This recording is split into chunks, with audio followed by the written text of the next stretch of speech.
छत्तीसगढ़ में बढ़ते अवैध धर्मांतरण को लेकर छत्तीसगढ़ सरकार अभी स्वतंत्र विधेयक लाए हैं और इस विधेयक का अलग-अलग समाज अब सामने आ रहे हैं और समर्थन कर रहे हैं। इसी कड़ी में उत्कल गाड़ा समाज के जो पदाधिकारी हैं प्रेस वार्ता करके लोगों को बता रहे हैं कि उनके समाज के जो लोग धर्मांतरण कर लिए हैं उनकी घर वापसी का पूरा प्लान है और सरकार का धन्यवाद दे रहे हैं। क्या कुछ कह रहे हैं हमारे साथ सावित्री मैडम है, वो क्या कुछ कह रहे हैं जी।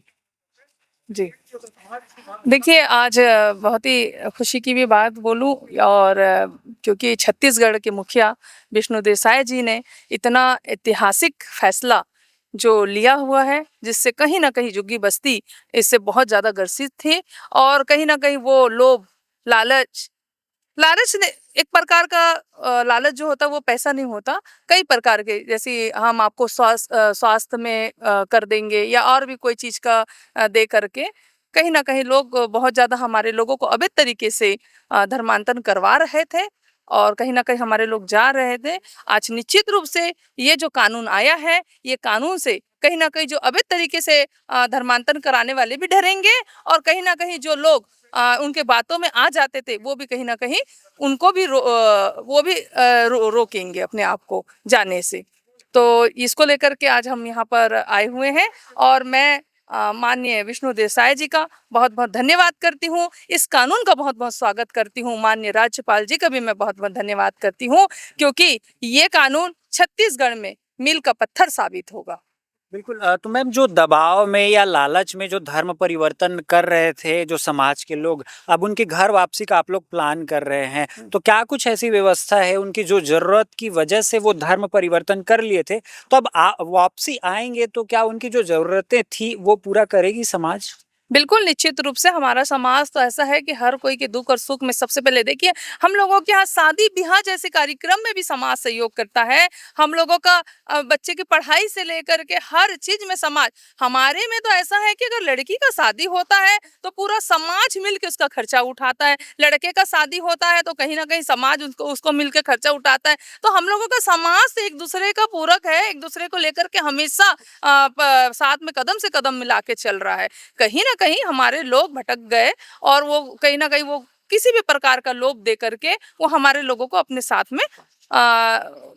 साथ में रख लिए थे। लेकिन आज हम जाएँगे घर-घर, मोहल्ले-मोहल्ले और जहाँ-जहाँ हमारे लोग ऐसे परिवर्तन कर लिए हैं, धर्म परिवर्तन कर लिए हैं, उन लोगों को हम समझा करके उनको कानून की जानकारी देंगे और उनको घर वापसी कराएँगे। बिल्कुल, यदि हम प्रदेश में बात करें तो आप प्रदेश के अधिकारी हैं, पदाधिकारी हैं, तो उस हिसाब से कुल कितने लोग होंगे उत्कल गाड़ा समाज के प्रदेश में? और जो कन्वर्ट हो गए, जो धर्मांतरण कर लिए हैं, ऐसे कितने लोग हैं? कुछ आंकड़े हैं मैम अभी?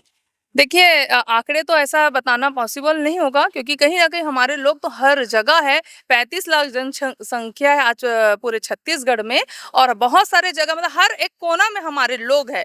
तो कुल मिला के बहुत लोग हैं, इसकी जानकारी मिली है और जितने लोगों की जानकारी मिली है, तो उसको निश्चित रूप से हम अपने धर्म में फिर से लेकर के आएँगे। अच्छा, तो घर वापसी जो करेंगे उनकी क्या कुछ प्रक्रिया होगी? जैसे अलग-अलग समाज के लोग जैसे घर वापसी के लिए कर रहे हैं, तो ऐसी क्या कुछ प्रक्रिया है उत्कल समाज में उनको घर वापसी लाने की? देखिए उनको घर वापसी उनको समझाया जाएगा, समझा करके उनको बाकायदा स्वागत करके हमारे यहाँ ताकि उनको ये बताया जाएगा कि आप किसी भी कारण से वहाँ गए हो, हमारे पास भी सब सुविधा है। वो चीज़ अगर मान लो आप कोई भी लोभ और चीज़ों से अगर आ गए हो, तो हमारे पास भी सब चीज़ है, हम उनको समझाएँगे। अगर वो कोई आर्थिक परेशानी में है, तो हम उनकी आर्थिक परेशानी को लेकर के उनसे डिस्कस करेंगे कि हम क्या कर सकते हैं या कोई और भी चीज़ को लेकर के अगर वो जा रहे हैं, तो उनको हम समझेंगे और बाकायदा उनको फूल माला से स्वागत करते हुए और सम्मान के साथ उनको लेकर के आएँगे और जिस प्रकार का क्योंकि हम लोग में हमारे समाज में एक नियम निकाले थे कि अगर जो धर्म परिवर्तन करेगा तो हमारा रोटी पीठा से वंचित रहेगा, जो रोटी पीठा का रिश्ता है उससे वंचित रहेगा। तो कहीं न कहीं आज आप वापस आ जाओगे तो पुनः आपके साथ में हमारा रोटी पीठा का संबंध फिर से वैसे के वैसे हो जाएगा और आपको जो भी परेशानी है, समाज मिलकर उसका निर्वहन करेगी। जी, अभी तक मूर्ति पूजा को उन लोग पाखंड बताते थे, प्रसाद भी नहीं खाते थे, तो क्या गारंटी है या कैसे हम माने कि उनको वापसी जब समाज में ले आते हैं उनके बाद भी वो जो पहले थे उस हिसाब से वो बर्ताव करें, हमारे साथ उठे बैठे, और जैसे कि आप बोल रहे हैं कि समाज में फूल माला से स्वागत करेंगे, तो कैसे इसको आप आश्वस्त करेंगे? निश्चित रूप से जब वो आएँगे तो हमारे साथ में, तो हम हमारे यहाँ सबसे पहले कुल देवी का पूजा करते हैं। हम उनको ले जा कर के अपने कुल देवी के सामने में, कि अगर आप वाक़ई में दिल से आ गए हो, आप अब दोबारा ऐसा नहीं करोगे, तो हमारे देवी के सामने में, चूँकि हमारे देवी को हम एक चावल का मुट्ठी दे कर के उनको हम जब शुरुआत पूजा करते हैं, तो अगरबत्ती दिए से पहले हम एक चावल का मुट्ठी दे कर के वहाँ पर पूजा करते हैं। तो वही वाला चीज़ वो खुद अपनाएँगे तो हम वहाँ पर से संतुष्ट हो जाएँगे, क्योंकि अगर वो वाक़ई में आ गया है तो वो दिल से वो पूजा को करेगा, क्योंकि वो देवी के सामने झूठ नहीं बोल सकता, क्योंकि हमारे सबसे प्रथम हमारी देवी होती है। तो हमारी देवी के सामने अगर वो आ गया यानी वो आ गया, तो हम वैसे ही हमको लग जाएगा कि हाँ, वो आ गया है। बिल्कुल, तो सर्व समाज को क्या कुछ मैसेज देंगे जो ऐसे दबाव, प्रलोभन या लालच में आकर धर्मांतरण करने का सोच रहे हैं या कर लिए हैं? क्या कुछ मैसेज देंगे एक प्रदेश के पदाधिकारी होने के नाते? नहीं, बिल्कुल निश्चित रूप से मैं सभी मेरे छत्तीसगढ़ के जितने भी भाई-बहन हैं, आप किसी भी कारण से अगर ऐसी कोई भी अवैध तरीके से आपको धर्मांतरण करा रहा है, तो आप बिल्कुल उनके बातों में नहीं आएँगे, और बिल्कुल इस टाइप का कोई भी धर्मांतरण, क्योंकि देखिए अपना धर्म, अपना संस्कृति हमारे लिए सबसे पहले होना चाहिए। हम अपने परिवार को छोड़ कर के, जब हम अपने परिवार का नहीं हो सकते, तो हम दूसरा हमारे को अपना कैसे बना के रख लेगा। और निश्चित रूप से आप जाएँगे तो कहीं न कहीं आप सब चीज़ से छूटेंगे।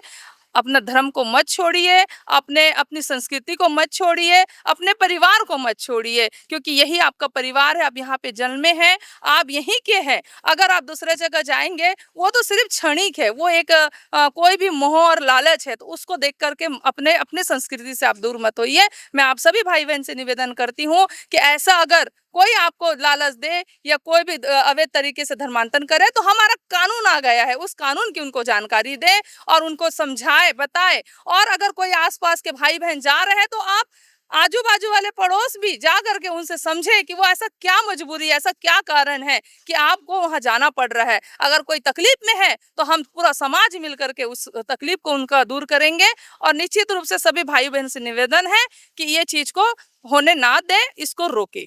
बिल्कुल, तो जैसे कि आप लोगों ने सुना, उत्कल गाड़ा समाज की अध्यक्ष हैं सावित्री जगत जी हैं। उन्होंने बड़े ही विनम्र निवेदन किए हैं कि सर्व समाज को कि अपने समाज में रहिए, अपने धर्म में रहिए, तभी आपका समाज है, आपका धर्म है, आगे भी काम आएगा। तो सरकार का जो नया नियम आया है धर्म स्वतंत्र विधेयक, उनका समर्थन कर रहे हैं उत्कल गाड़ा समाज, और इसका जो है स्वागत कर रहे हैं, सरकार को धन्यवाद ज्ञापन दे रहे हैं उत्कल गाड़ा समाज। अभी के लिए फिलहाल इतना ही। राजधानी रायपुर से मैं हूँ यश, कैमरा सहयोगी हरीश के साथ।